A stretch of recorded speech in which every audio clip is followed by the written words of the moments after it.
அந்த நிகழ்ச்சியில வந்து அந்த எமர்ஜென்சி காலத்துல ஒரு சிலர் வந்து மேடை கொடுத்தாங்க, வீட்டுக்கு சாப்பாடு போட்டாங்க, அதுக்கப்புறம் ரைஸ் மில்ல வந்து வாடகைக்கு கொடுத்தாங்க, நாங்கள் கூட்டம் போடுறது கலைஞர் அவர்கள்னு சொல்லிட்டு அந்த கட்சி யார் யாரெல்லாம் என்னென்ன கான்ட்ரிபியூட் பண்ணாங்க, எப்படி வந்ததுன்றத அழகா கோடிட்டு காட்டுறாரு. அது நன்றியோட அதை நினைவு கூறுறாரு.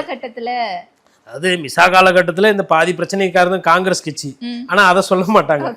அதை நடுவில் கொஞ்சம் பக்கத்தை காணுன்ற மாதிரி அதை மறைச்சிட்டு, பட் திமுகன்ற அந்த கட்சி என்ன, எவ்வளோ பேர் அதற்கு வந்து தியாகங்கள் செஞ்சுருக்கிறாங்க, இவ்வளோ பேர் வந்து அந்த காலத்தில் வந்து உணர்வோடு இருந்தாங்க அப்படின்னு சொல்லி ஒரு முதலமைச்சராக இருக்கிறவர் நேரத்தை ஒதுக்கி, ஏன் இந்த வயசில் வந்து முதலமைச்சர் நிறைய வேலை இருக்கும்போது கட்சி வேலையை வந்து ஒரு திருமணத்துக்கோ இல்லை ஒரு வீட்டு விசேஷம் அப்படின்னா கட்சிக்காரர்கள் நிகழ்ச்சி போகிறார்ல.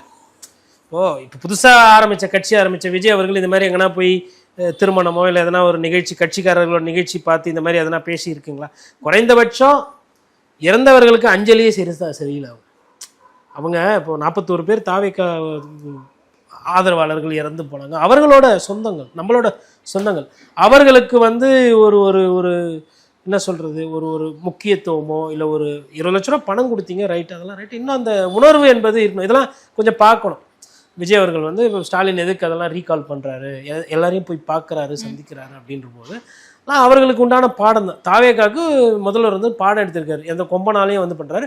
2 விஷயம், ஒன்று மெசேஜ் சொல்கிறாரு, இன்னொன்று தன்னோட தொண்டர்களுக்கு செய்தி சொல்கிறார்.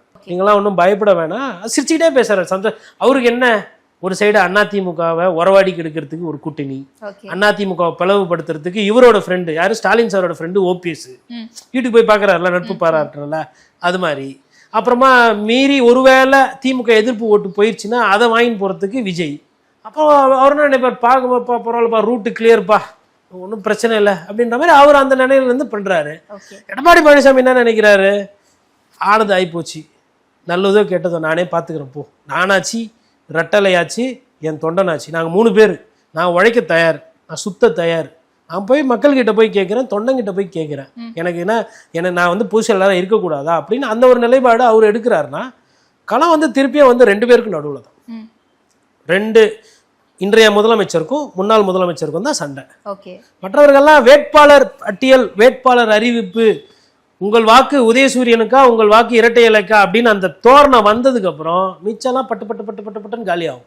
இது நடக்குதா இல்லையான்னு பாருங்க.